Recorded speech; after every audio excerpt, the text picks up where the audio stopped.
Bueno, buenas tardes, queridos amigos de acá de Top Coach International y del Doctor Humor. Hoy estamos domingo en la tarde y estamos entrevistando a dos muy buenos amigos míos. Son de años, ¿ah? Estoy hablando de gente que conozco hace más de 20 años, que estudiaron conmigo en la escuela de animación y que además ahora están viviendo en otro país. Vamos a hablar hoy un poco de todo, vamos a hablar un poco de la amistad, vamos a hablar un poco de animación, un poco de cómo se desarrolló nuestra carrera en Cuba y también vamos a hablar mucho de Cuba, bastante, nuestra opinión. A mí, tú sabes que a mí, yo cuando hablo de Cuba me apasiona el tema Cuba y entonces vamos a hablar un poquito de eso para que un poco conozcan a estos dos amigos que están con nosotros.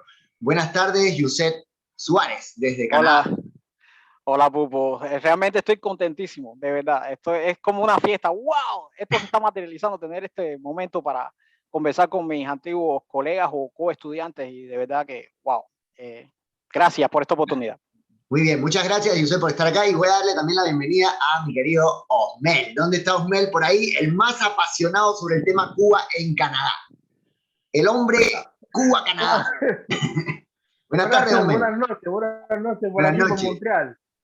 Buenas noches por Desde aquí Montreal. por Montreal. Y nada, gracias por invitarme a tu programa y seguimos la lucha. Ahora estamos en el Patria y Vida. En el Patria y Vida, esa es, olvídate eso. Hasta ponen a los policías a cantar y todo porque ya no tienen que hacer comedia. Están de madre. Oye, bueno, vamos a hablar un poquito de nuestra trayectoria, de cómo fue que llegamos a esto de la animación. Yo sé que algunos de nosotros algún tiempo no han hecho, yo también un tiempo no estuve haciendo animación, estuve como 2 o 3 años haciendo otra cosa, pero en general mi carrera a lo largo de estos últimos 21 años se ha girado alrededor de la animación sociocultural.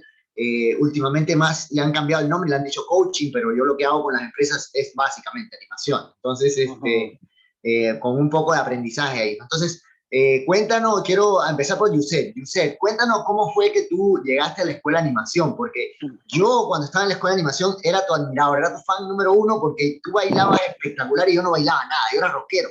Entonces, cuando yo te vi en la clase de la profesora Dulce, la profesora de baile, yo decía, wow, yo quiero hacer esas vueltas, porque tú hacías con 2, con 3, con 4, así, siempre tenías 1000 mujeres a tu alrededor, todas las chicas querían contigo, entonces yo quería no tanto, saber en aquella época no tanto. La escuela, cuéntame, ¿cómo fue esa? Bueno, brevemente, yo estaba trabajando para las Fuerzas Armadas Revolucionarias de Cuba. Yo era mecánico de aviación. Oh, wow. Y bueno, era muy joven, era como casi un adolescente todavía, 16, 17 años, 3 años trabajé allí, ellos me formaron y bueno, hubo un momento en mi vida en que yo dije, no me es suficiente esto, es decir, la pasión por los aviones, sí, está genial, pero tengo que hacer otra cosa de mi vida. Y mi tía me dijo, tú deberías ir a la escuela de turismo para pedir que te hagan un examen de inglés al menos, porque yo en ese tiempo ya hablaba inglés porque, bueno, siempre tuve el interés de aprender cosas y entre esas cosas que me dio por aprender. Espérate, esa es una cosa importante. ¿Cómo fue que aprendiste inglés? Porque en el colegio nos daban ruso, yo me acuerdo, o sea, yo autodidacta, era autodidacta. Igual que yo aprendí el inglés por mi cuenta. Exacto, busca libros y trata de escuchar y aprender y trata de cualquier material en inglés, trabájalo. Vamos a poner esto en contexto para que nuestros amigos de Latinoamérica que no conocen, en los años 80 en Cuba el inglés era el idioma del enemigo. Entonces si te cogían hablando inglés en el colegio, hasta te castigaban. Yo conozco amigos podía ser un problema del colegio por estar hablando inglés o por tener información en inglés o por escuchar música en inglés. Por tener $1 en el bolsillo. Yo escuchaba la nadie nada, pone nada en la azotea, me ponía ahí con mi antena. Exacto. Y entonces, y con eso aprendíamos inglés y las canciones de los Beatles y todo. ¿No? Entonces, ¿cómo fue que llegaste a la escuela de animación? ¿Quién te pasó la voz? Pues simplemente fui a presentarme y me dijeron, tienes que escoger un curso y el próximo que va a empezar es el de la animación turística. Dije, wow, yo no quería trabajar en el turismo, yo simplemente decía que yo para esta gente no trabajaba. Pero después que me anoté todo eso, nos hicieron algunas pruebas y eso, pues comencé a decir, hey, hay algo aquí que me va a servir. Y simplemente yo fui por un examen de inglés y resultó que me permitió esto entrar a la escuela de animación. Sí. Espectacular, ¿eh? Espectacular. Cambió mi vida. Vamos a ver el caso de Osmel, porque el caso de Osmel habla francés, creo, ¿no? Francés era tu idioma principal. ¿Cómo llegaste tú a la escuela? No, lo mío fue un poco loco. Yo cuando pasé la escuela, yo soy graduado en mecánica automotriz, en transporte automotor en Cuba, nada que ver con la animación. Entonces, con paso el servicio militar como mecánico, paso el servicio militar como mecánico, ahí me di cuenta que, bueno, de mecánico no voy a vivir, ¿no? Entonces, en el último año de servicio militar, como era como un trabajador civil yo, de 8 a 5, empiezo a estudiar italiano porque me gustaba un poco, ¿no? Hay que aprender algún idioma para salir de aquí, de este sistema, y entrar en el turismo, que es lo que estaba era en el 95, 96. Lo que daba billete en esa época, lo que daba billete, porque todo lo demás era candela. Así mismo, entonces estudio italiano en el último año mío del servicio militar y ahí hago la prueba de italiano con la idea de ser cocinero. Eso era mi sueño, mi sueño era ser cocinero. Oh my God. Sí, yo iba a ser cocinero, pero cuando entro voy a hacer la prueba para el cocinero, no entro ese año, porque tú sabes que era bien difícil, yo no conozco a nadie, no tengo amigos, no tengo a nadie, entonces no puedo entrar y además no paso la prueba de italiano la primera vez, porque imagínate, un año en el servicio militar yo iba una vez a la semana a estudiar italiano, estudiaba mucho italiano con autodidacta, pero no fue suficiente. Verdaderamente desaprobé la prueba, pero estaba bien desaprobada, porque ahora que conozco el italiano, es cosa que no sabía mucho, ¿no? Estaba bien desaprobada. Wow. Entonces, ¿qué hago? Entro a la escuela, voy y duermo varias noches, pasé la cola para entrar en el Sevilla a estudiar un idioma. Una vez que estaba en el Sevilla ya era más fácil la entrada. Siempre con la idea de ser cocinero. Logro entrar, yo quería estudiar inglés, pero no, lo único que quedaba era francés. Y digo, ok, francés. Y empiezo a estudiar francés, pero ahí se me da que tenía talento, que tenía talento, que tenía una habilidad para los idiomas. Y la profesora de francés se pone muy brava conmigo cuando le digo que voy a estudiar cocinero, porque cocinero hacía falta solo un nivel de idioma para poder entrar, y ya, y me dijo, no, pero era como mi mamá, como mi mamá me dijo, no, usted no va a ser cocinero, no, y yo la respetaba tanto porque era la mejor profesora, una de las mejores profesoras hasta de la Alianza Francesa, ¿no? Entonces digo, ok, tú tienes que ser animador, tú tienes talento para ser animador. Yo no soy tímido, pero nunca había cogido un micrófono en mi vida. En mi vida había cogido un micrófono y yo, que voy a ser yo animador. Pero ella veía un animador en mí. Decía, ok, tú estás viendo otra persona, porque yo no. De hecho, yo era bastante suelto, pero entre la gente que conozco, ¿no? Pararme a hablarle, ok, haciéndote la historia corta, voy y sigo, le hago caso a ella y termino el francés y entro a la escuela de animación y por ahí comienza todo. Qué interesante el aprendizaje de esto, qué interesante el aprendizaje, porque es una de las cosas que yo hablo. O sea, a veces las personas no se ven a sí mismas haciendo algo que los demás ven. Entonces, a veces tenemos que aprender a tener un mentor ahí que nos ayude a descubrir nuestros talentos, porque de verdad, lo de ser animador no es tan fácil, ¿no? La gente piensa, bueno, qué chévere el animador, que la pasa lindo y que sé qué, y que está con los gringos y que todo el día está bailando, pero les cuento porque mi experiencia en el Habana Libre era brava. O sea, nosotros trabajábamos todas las 24 horas. Yo no tenía día de descanso, yo no tenía hora de descanso. Yo me levantaba a las 6 de la mañana y me acostaba a las 6 de la mañana y me levantaba a las 12 del día a seguir trabajando. Entonces, y bueno, teníamos una habitación en el hotel y todo ese rollo, pero era prácticamente 24 horas por 7 días a la semana de trabajo. No había un descanso.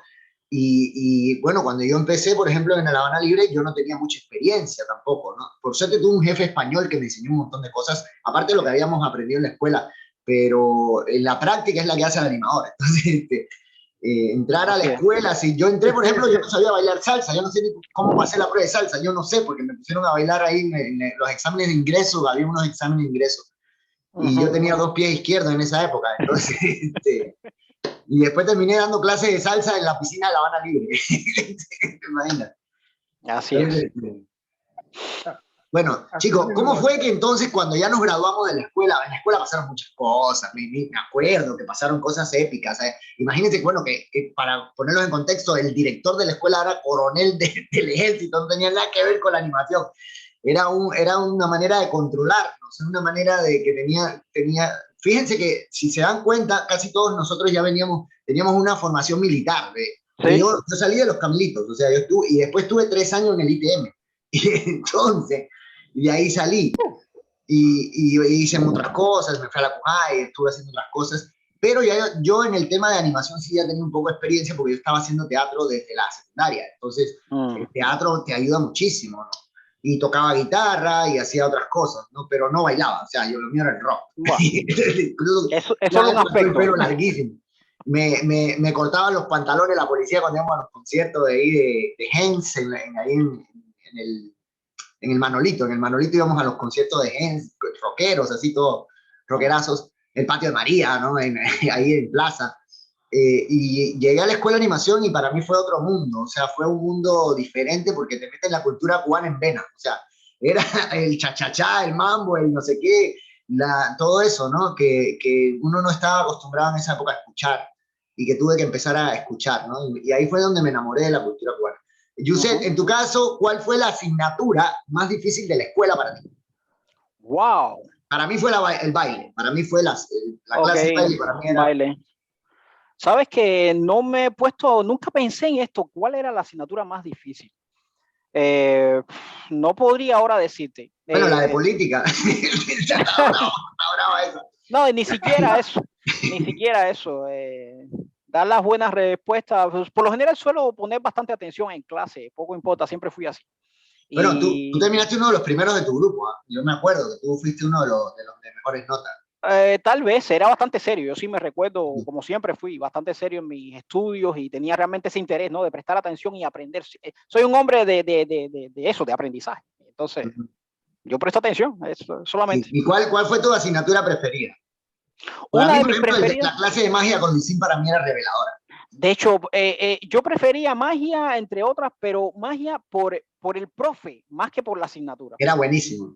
Muy profundo, muy serio. La gente, a veces yo creía que la gente lo detestaba un poco.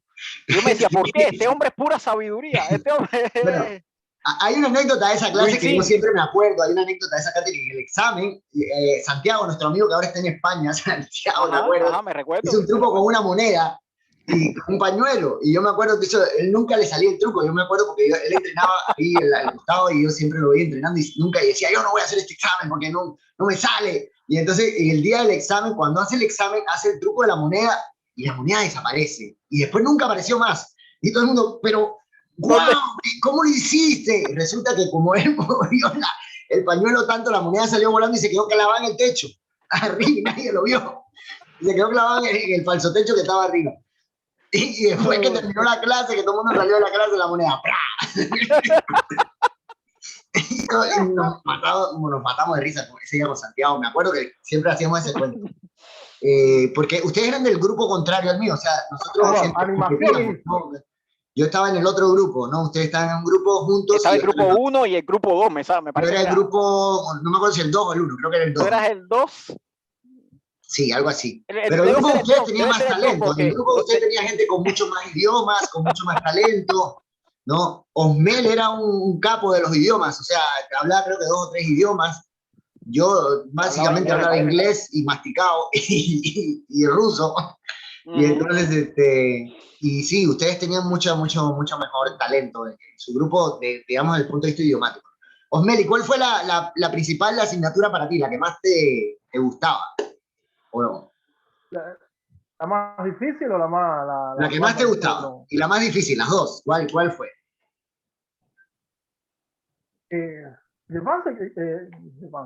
pienso que la misma, que es un poco de la misma faceta. ¿Cómo se llama la que daba Silvina?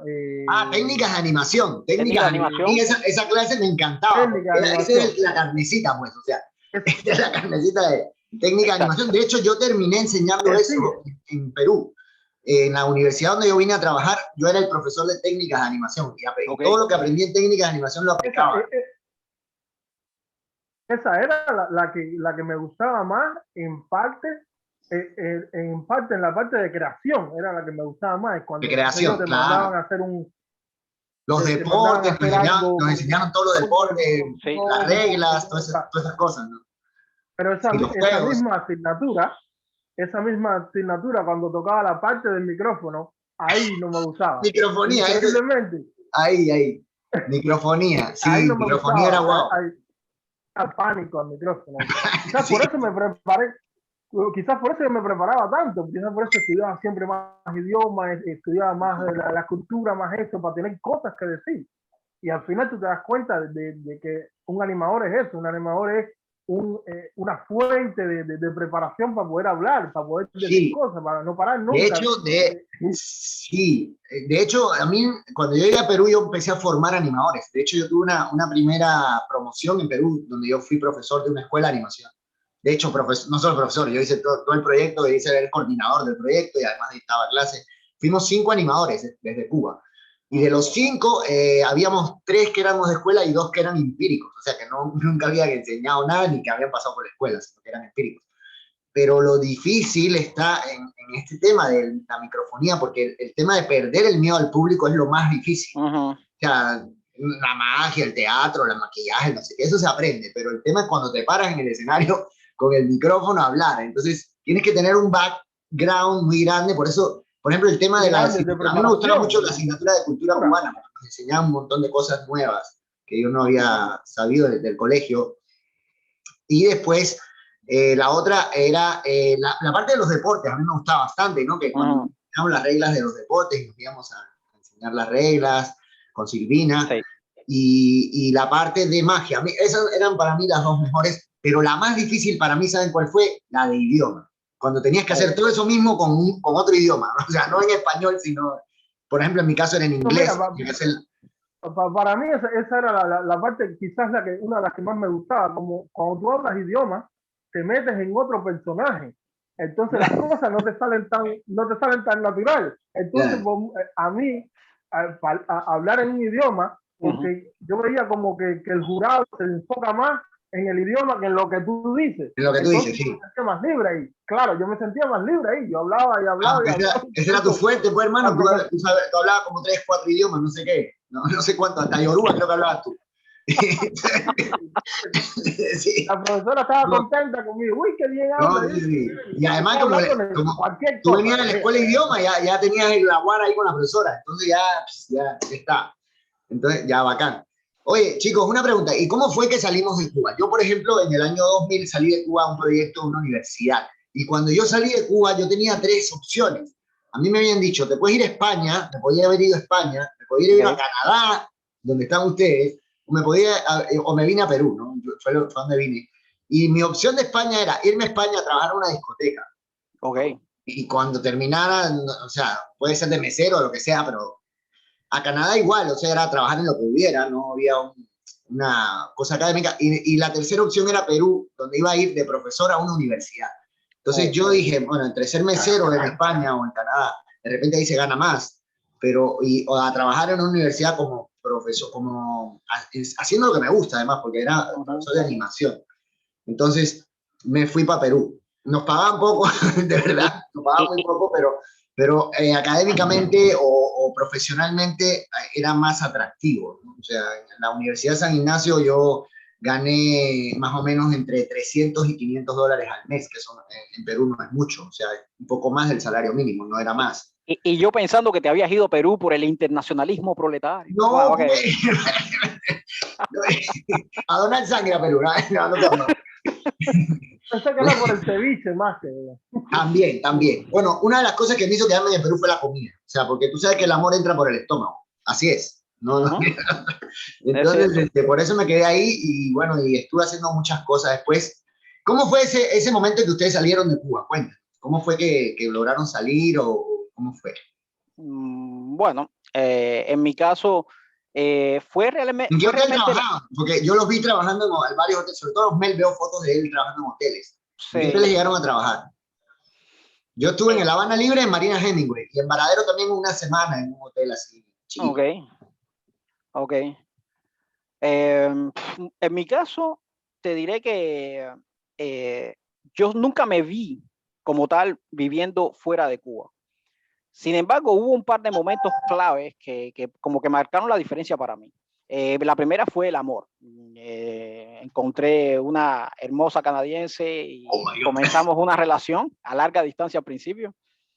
Y vino varias veces a Cuba y conoció a mi familia y todo, porque realmente se volvió algo bien serio. Y ella un día me dijo, yo no puedo estar viniendo aquí de visita todo el tiempo. Vamos a tener que tomar una decisión con respecto a esto.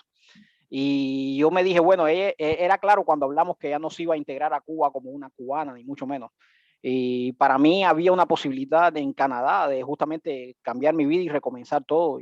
Pero me sentía bien como animador. Es decir, en Cuba, cuando trabajas para el turismo, eres un poco un privilegiado. Sí. Y yo estaba contento con eso. Yo nunca he tenido grandes ambiciones en mi vida realmente. Mi única ambición es, yo quiero saber, quiero conocer. Ya, más allá de eso no tengo gran...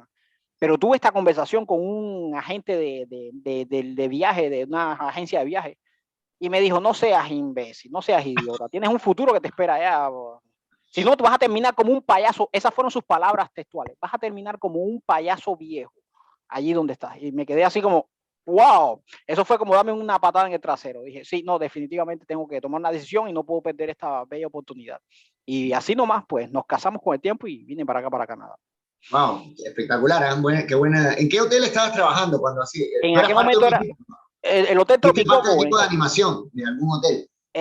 Sí, estaba en el Hotel Tropicoco, era el antiguo Mar Azul. ¿Y qué tipo de actividades hacía? Porque, por ejemplo, a mí me ponían, mi primera chamba fue el karaoke Las Cañitas, y yo era el animador del karaoke Las Cañitas y yo no cantaba nada, cantaba muy poco. Yo sí cantaba, pero no era muy afinado, entonces ahí tuve que entrenarme, ya después de graduado. Me pusieron con Juliet, ¿se acuerdan de Juliet? Éramos yo y Juliet sí cantaba y yo no, y entonces la pusieron ahí a entrenarme con el tema, y mi jefe me hacía bromas todo el tiempo, me ponían a hacer cosas así, me hacían palomilladas, como decían en Perú, todo el tiempo, y aprendía así mucho con palomilladas. Y Osmel, tú cuéntame, ¿en qué hotel estás trabajando? ¿Cómo fue que saliste? Yo era un recalcitrante. Yo trabajé en muchísimos hoteles en Cuba. Yo trabajé, empecé en el Hotel Nacional un poco, después fui a Varadero con Accor, con Coralia Club, Accor.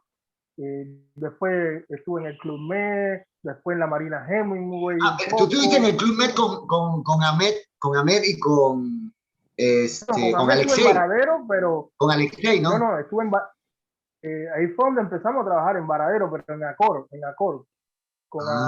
En Coralia Club Playa de Oro, ahí estuve con Amé y Alexei. Pero después nos separamos los tres y yo fui a trabajar al Club Med. Trabajar en el Club Med. Wow, excelente, ¿eh? El Club Med es uno de los principales, bueno, son los inventores de la animación, de hecho. O sea, el Club Med fue el que inventó esto en Francia. La escuela. La escuela, ahí fue donde más aprendí, sinceramente. También trabajé en la Marina Hemingway, que era un relajo, y eso era un desorden tremendo. La Marina Hemingway, yo digo que trabajé, pero yo iba al trabajo, que es diferente. O sea, yo no trabajé, yo iba al trabajo, que eso era otra cosa. Pero no se hacía mucho tampoco. Con Axel, claro. Sí, con Axel. De hecho, Axel me llamó. De repente, en la próxima entrevista se la hago a él, porque me estaba llamando que quería hablar conmigo. Sí, claro. Entonces, ¿cómo fue que saliste, hermano? ¿Cómo fue que saliste? ¿También el amor influyó en tu salida o simplemente era odio nada más? No, yo había salido ya, yo había salido ya varias veces ya de Cuba. Estuve una vez que fui a Italia, fui una vez a Italia de visita, que me invitaron, pero no me quedé, regresé. Yo soy de los soñadores que siempre le da un poco de esperanza, ¿no? Tú eres masoquista, confiésalo que eres masoquista, te gusta. Así mismo, y regresé, pero cuando regreso me choco contra el muro. Y digo, wow, esto lo va a cambiar cada vez aquí, ¿por qué regresé? Pero bueno, vuelvo a recomenzar. Y empiezo a trabajar de nuevo y entro. Fíjate, si soy afortunado, también estaba bien preparado, ¿no? Pero había que tener un poco de suerte también en Cuba y empiezo a trabajar en un crucero y en el crucero viajo, ¿eh? En el crucero salgo, voy a varios países, a Jamaica, México, Oye, no seas malo, yo también hice la prueba para el crucero y no me tomaron, oye. Me dejaron botado el culo. Yo hice la prueba para el crucero y nunca subí. Era un poco afortunado, un poco afortunado. También hice muchas entrevistas yo, hice muchísimas entrevistas y ya yo hacía entrevistas sabiendo que no me iban a aceptar. Pero al principio me frustraba, pero después lo tomaba como no, si eso me enseña a mí. Aprendo de eso, aprendo cómo piensan, qué quieren de mí. Y ya al final de todas las entrevistas me pasaba, porque hablaban más de lo que me pedían, hablaban lo que yo quería. Yo entiendo, transformaba un poco la entrevista y la llevaba a mi comodidad. Y al final siempre me escogían. Cuando yo terminé con muchísimos trabajos, muchas ofertas de trabajo por eso, porque me escogía en todas las entrevistas porque sabía lo que pedía. Es un cuadrado. Tú tienes buena labia en 3 idiomas. Buena labia en 3 idiomas, eso abre todas las puertas, fíjate. Sobre todo si investigas los idiomas que habla el otro, ahí te esfuerzas más. ¿Y qué pasa? El entrevistador se va a sentir un poco incómodo como sabe más que yo, páralo aquí ya, ¿lo entiendes? Y ahí me corta un poco, ¿no? Bueno, entonces. Dale la chamba, dale la pincha que ya, si no me va a quitar mi pincha a mí. Dale la pincha después si no me quita la mía. Bueno, ¿y cómo llegaste a Canadá? Es un poco como la vergüenza. ¿Fuiste en un crucero hasta Canadá? No, me casé en Cuba, y ahí así como fui a vivir a Toronto un tiempo y me divorcié y después fui a trabajar de mecánico a Edmonton y así fue como salí. Y ahora estoy trabajando de mecánico, que fue lo primero que hice en Cuba, ¿no? Trabajando de mecánico. Mira, qué bien. Pero tengo un sueño. Espectacular. Pero por supuesto. Pero ojo, porque podrías retomar esto de la animación. Ahora que tenemos este tema virtual, puedes hacer tu canal de YouTube y empezar a explicar mecánica con animación. Entonces tú puedes hacer ahí una cosa ahí interesante y puedes ganar dinero incluso en las redes haciendo eso. Bueno, chicos, ahora el tema es cuándo regresaste, porque yo estuve 10 años sin ir a Cuba.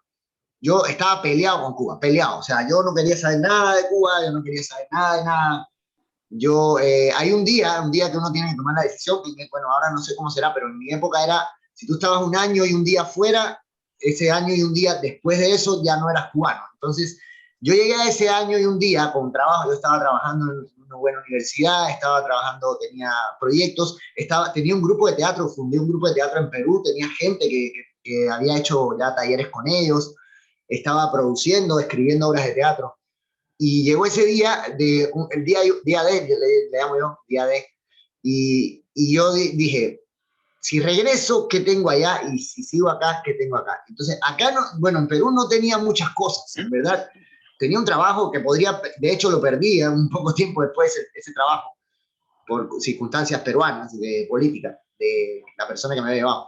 Y yo dije, es preferible acá desarrollarme en un lugar donde puedo hacer lo que yo quiera sin que nadie me tenga que controlar, a regresar y tener que entrar de nuevo a todo el sistema que tienen allá de que tienes que reverenciar al Estado y si no trabajas para el Estado no puedes hacer nada. Entonces, yo tenía ya una mentalidad emprendedora. Entonces ya yo tenía un grupo de teatro, producía mis propias obras, ganaba dinero con eso, no mucho, pero ganaba algo. Y entonces decidí no regresar. Y estuve 10 años sin ir, peleado. O sea, no quería saber de noticias de Cuba, no hablaba con cubanos, me metía a la sierra de Perú, allá a la punta de los Andes, allá no veía cubanos, no escuchaba noticias, nada. Desarrollando mi carrera.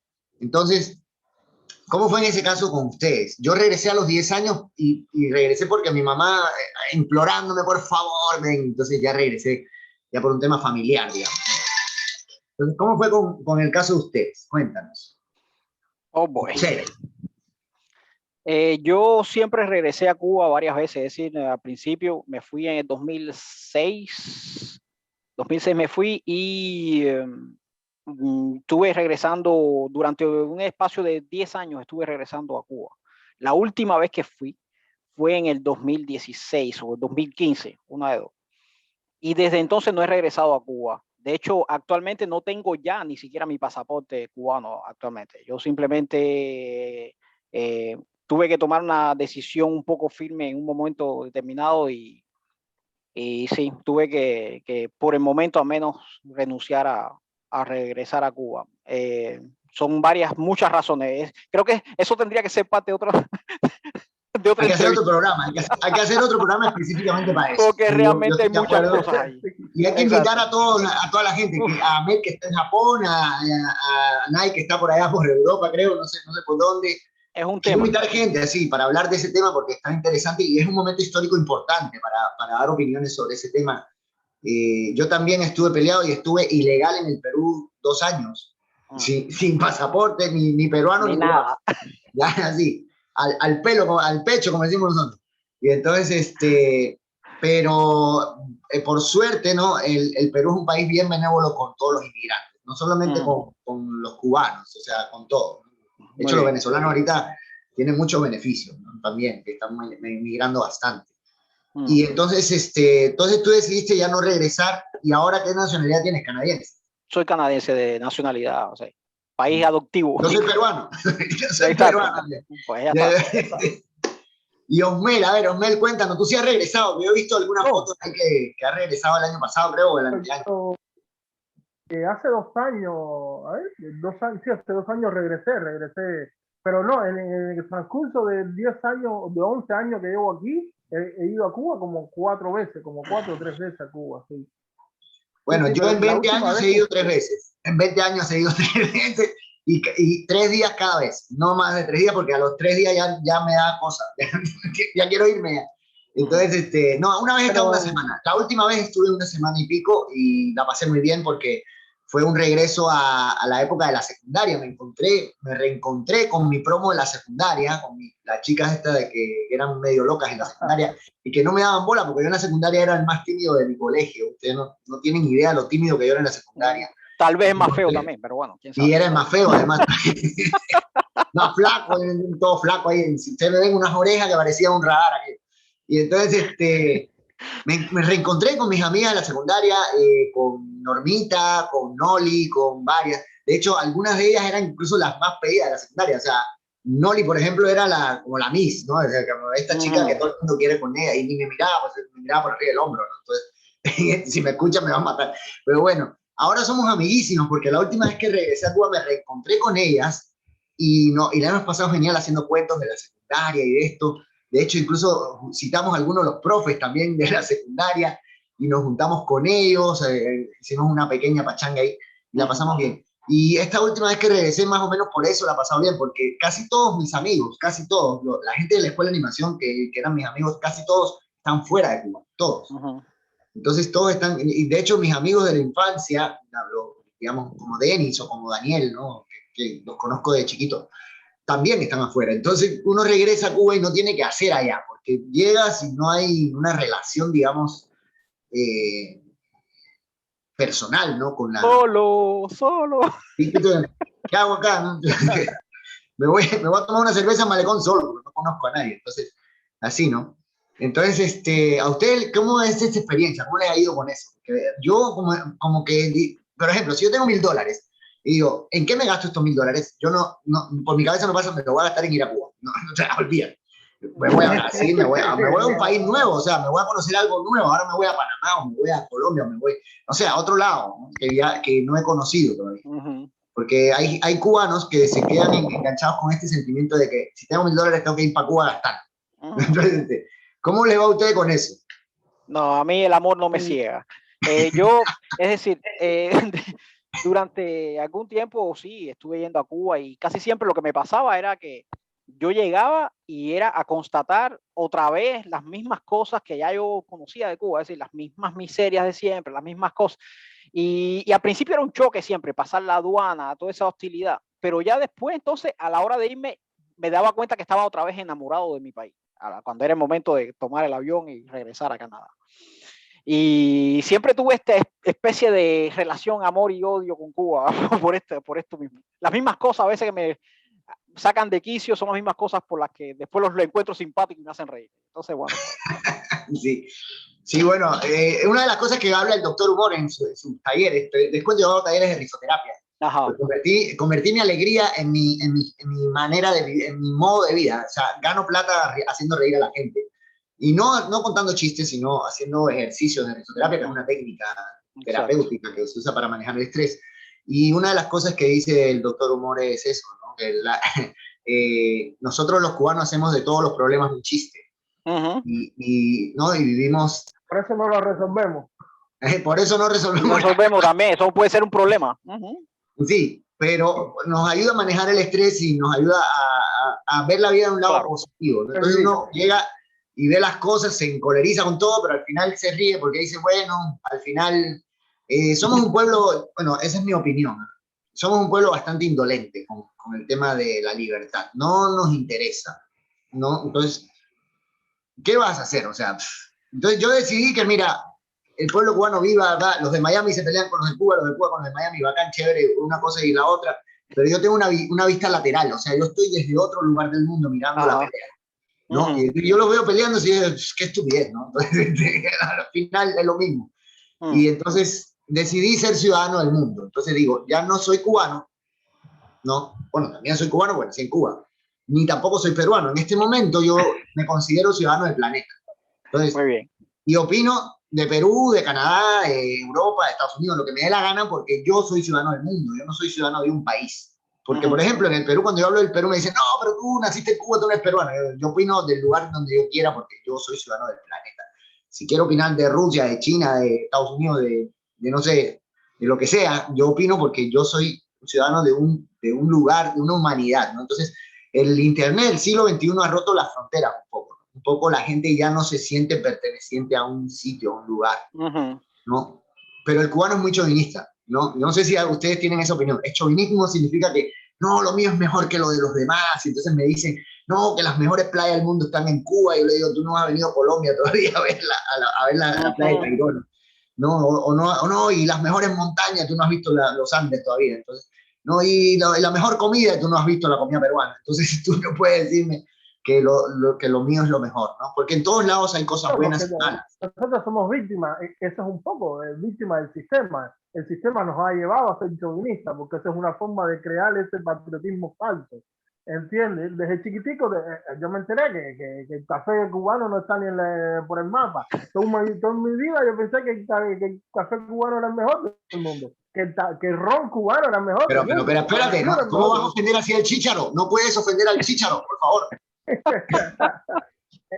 Pero entiendes, desde chiquitico te crean eso y después cuando llegas a los 30 años es muy difícil sacártelo de la cabeza, ¿eh? Es casi, no imposible diría, pero muy, muy difícil sacártelo de la cabeza. No, yo sé cómo se te saca. Yo sé cómo se te saca de la cabeza, saliendo un poco de Cuba. Sal a viajar, y vas a ver. No, Yusef, eso no es cierto. Tú tienes que decir tu fórmula secreta. Tu fórmula secreta es una novela mexicana que se llama Dos mujeres, un camino. Entonces, mira, es verdad, o sea, eso se llama, yo me enteré después, o sea, yo ahora estudiando coaching, estudiando todo este tema, ¿no? De cómo se entrenan a las personas, cómo se capacitan a las personas, descubrí que hay una cosa que se llama programación neurolingüística, ¿no? Es una herramienta de aprendizaje, y lo que ha hecho el gobierno básicamente es programarnos neurolingüísticamente, o sea, cada vez que tú en el colegio decías, seremos como el Che, te estabas programando neurolingüísticamente para ser de una manera determinada, que era la que les convenía a ellos, ¿no? Tú nunca dices, seremos como Alberto, o seremos como Yusef, o seremos como Mel, ¿no? Entonces tú dices, seremos como el Che. Entonces, si tú repites eso todos los días, y eso es lo que dice la programación neurolingüística, una palabra que tú repites se va convirtiendo en un pensamiento de verdad, o sea, es la verdad para ti. Y cuando alguien te dice lo contrario, te dice otra cosa, ya tú no lo crees. Y como no tienes otro sistema de referencia, porque no puedes hablar con otras personas, no puedes salir con los extranjeros, no tienes información de afuera. Bueno, ahora un poco con el internet, la gente ya tiene más información, pero en nuestra época lo único que nosotros veíamos era el noticiero. Entonces, ¿no? La mesa redonda, el noticiero, no sé qué. Entonces no tenías un sistema de información aparte, ¿no? Por eso nosotros como animadores éramos privilegiados, porque podíamos enterarnos de que existía un mundo distinto al que había dentro de Cuba. Y aún así no sabía nada. Tuve que salir aquí y cosas de Cuba, de mi propio país, que ni siquiera tenía ni idea de que existían ni que lo que había pasado. Lo vengo a saber. Que la educación es gratis. En Perú la educación es gratis. Disculpa. Y en Perú. No, que la salud es gratis. En Perú hay un sistema de salud gratis. O sea, hay un seguro que es gratis. ¿No?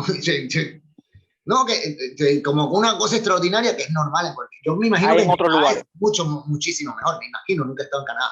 En Pero, Canadá, yo tengo un tío, yo tengo un tío que por poco llora y cuando me dijo, Mel, ¿cómo te vas? Te vas para Canadá, pero hazte un chequeo aquí en Cuba, revísate bien, porque allá es muy caro si te pasa algo. Y yo le decía, no, en Canadá es gratis, como aquí tenemos el y es seguro médico. mejor. Y decía, no, que tú hables, se quería fajar conmigo, decía, no, que no, que estás loco, que el capitalismo, que no, que en el capitalismo la medicina te cuesta no, mucho dinero, te van a morir allá, tú estás loco. Y decía, pero era una persona ya de 60 años, y yo decía, claro, ok, claro.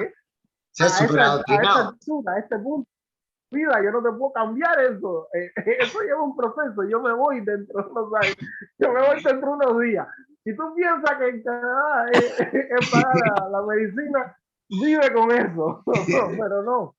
Es el miedo, Es pues, increíble. es el miedo utilizado como herramienta de esclavitud, ¿no? O sea, de tener a un pueblo pendiente de lo que hace el gobierno o lo que deja de hacer y que los malos siempre son otros. Entonces nos educaron en el culpable es el otro, ¿no? Siempre. Pero no es algo de Cuba solamente, o sea, es una manera de los gobiernos populistas en general, porque en Latinoamérica también pasa eso.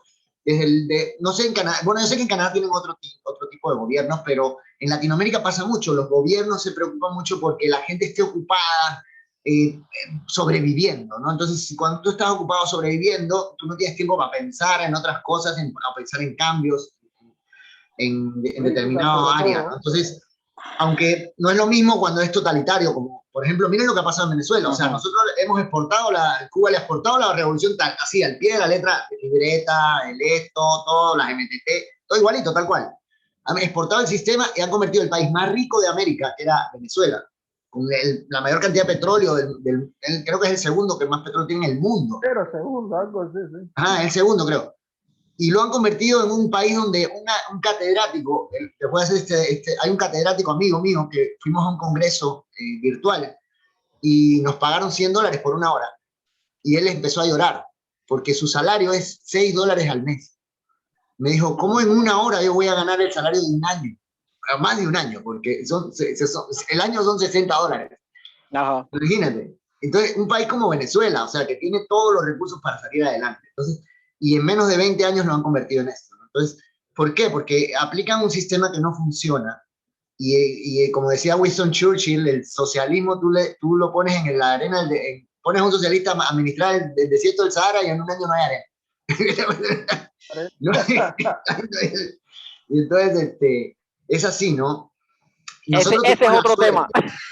Otro tema para otro programa. Porque hay mucho por donde cortar. Yo te estoy leyendo y estoy como, ok, no, de esto no puedo comentar, no hay tiempo para eso. No hay tiempo. Mira, nos quedan apenas 10 minutos. Nos quedan apenas 10 minutos. Quería que mi público los conozca. Yo tengo muchos seguidores en Sudamérica, no solo en Perú, en toda Sudamérica. Esto se está transmitiendo en la página de Top Coach International, también lo vemos de otros países. Quería agradecerles por estar conmigo acá y por recordarme los viejos tiempos, ¿no? Estamos un poco recordando de dónde nació. Mucha gente me pregunta, Alberto, pero ¿cómo fue que tú saliste? Nunca hablo de mí en las conferencias, ¿sí? Las conferencias mías son muy, digamos, a herramientas, a dinámicas, esas cosas, y nunca hablo de mi historia. Entonces, yo he pensado que ya es tiempo, ¿no?, de empezar a hablar de la historia, porque la historia de Cuba va a empezar a cambiar. De hecho, ya está empezando a cambiar. La generación de la mochila vacía, le llamo yo, que es la anterior a la de nosotros, bueno, la que nos sigue, mejor dicho.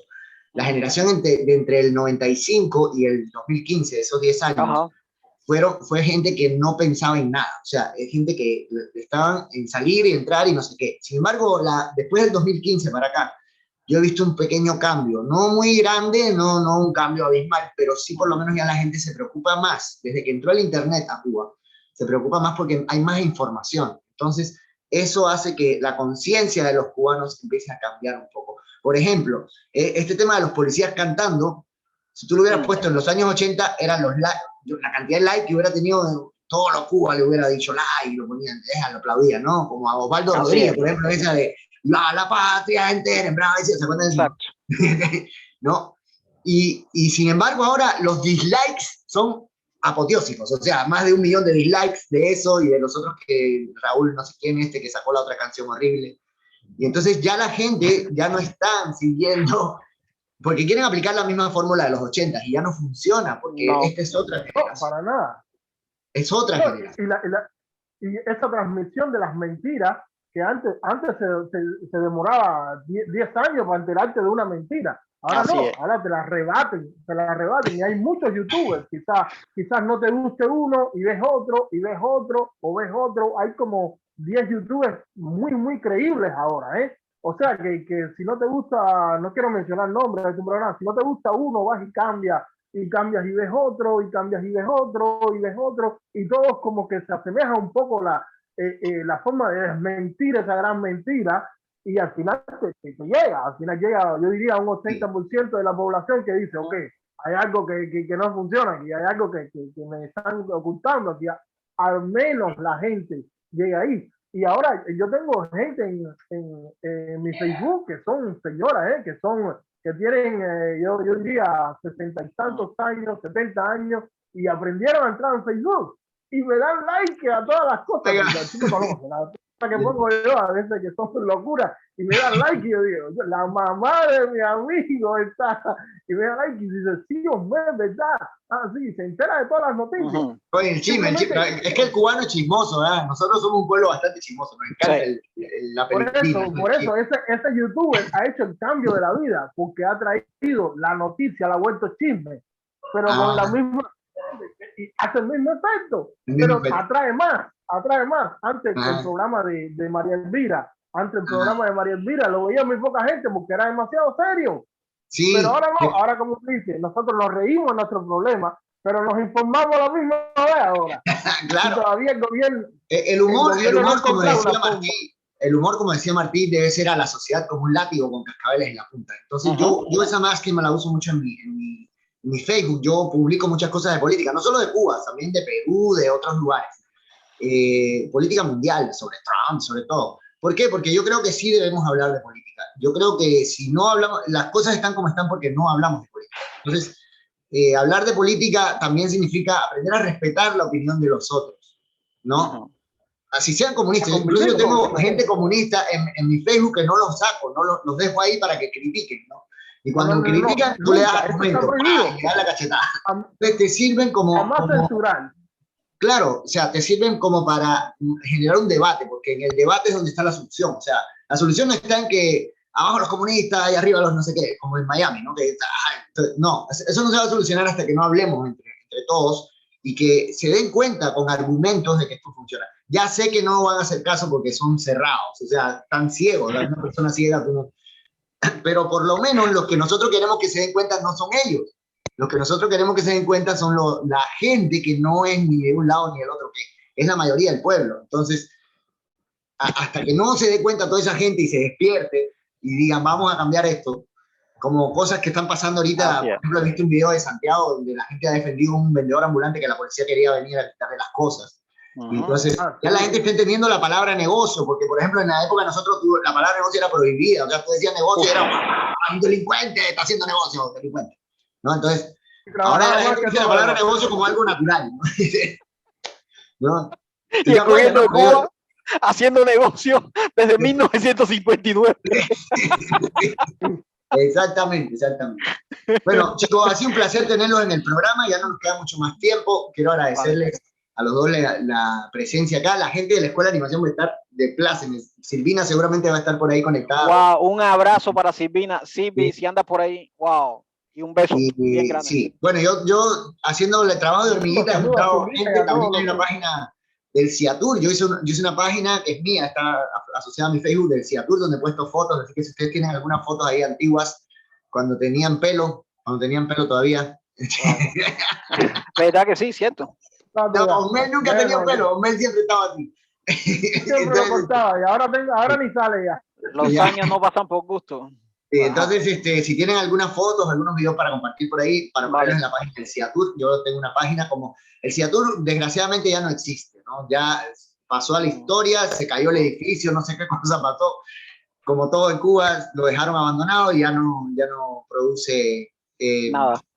yo decía que el Ciatur era la antena que producía, se mandaba señales al extranjero. O sea, todo el que entraba al Ciatur se iba, pum, al extranjero. Pues sí. Entonces, el Ciatur era la antena y nosotros éramos en la señal. Nos íbamos a otros lugares del mundo a trabajar y a hacer a nuestra vida y a tener una vida feliz, ¿no? Porque de hecho de eso se trata la animación. Un animador sociocultural, no importa lo que esté haciendo en su vida, siempre va a tener algo de felicidad en su vida porque ya aprendimos eso, ¿no? En el camino y aprendimos a manejar nuestras emociones y a ser felices en lo que estemos haciendo y hacemos felices a los que están a nuestro alrededor. Yo sé que ustedes son bien divertidos seguro en casa, con la familia, están ahí todo el tiempo. Por lo menos Yuset siempre lo veo sonriente, que eso es ya un atributo de la animación, siempre es muy pues sí. divertido, ¿no? Entonces, les agradezco, chicos, por estar con nosotros en la entrevista y nos vemos en la siguiente. Quedamos invitados por una segunda parte donde vamos a hablar de toda la situación, con lo que está pasando ahorita, porque Osmel, les cuento que es un politólogo, ¿eh? Osmel es un líder de opinión ahí en Canadá. Es una de mis principales fuentes realmente de información de las cosas que necesito saber sobre Cuba y Osmel, siempre voy a YouTube, eso que están ahí. Verifiquen todo lo que pongo. Yo no verifico muchas cosas las que pongo, pero la mayoría verifíquenla y así. Pero bueno, ¿Cómo no? Pero se bueno, verifica, pero así la gran me gusta. mayoría te digo Cuando yo sea gobernador de Marianao, te voy a nombrar jefe de prensa. Está bueno eso. Pupo, gracias a ti realmente por la invitación y yo estoy súper contentísimo porque no siempre nos podemos ver y Osmel, estamos aquí en Canadá cerca y casi no nos vemos, pero bueno, estamos en comunicación constante y sabemos que estamos ahí, pero realmente he pasado un rato súper agradable aquí con ustedes hablando de ello. Bueno, gracias. Nos vemos en el siguiente programa. Les invito a seguirnos en Top Coach International y vale. humor. Y nos vemos en la siguiente caricatura. Vale. Nos vemos. Un abrazo. Chao. Bye. Bye, Osmel. A Yusel le cortaron la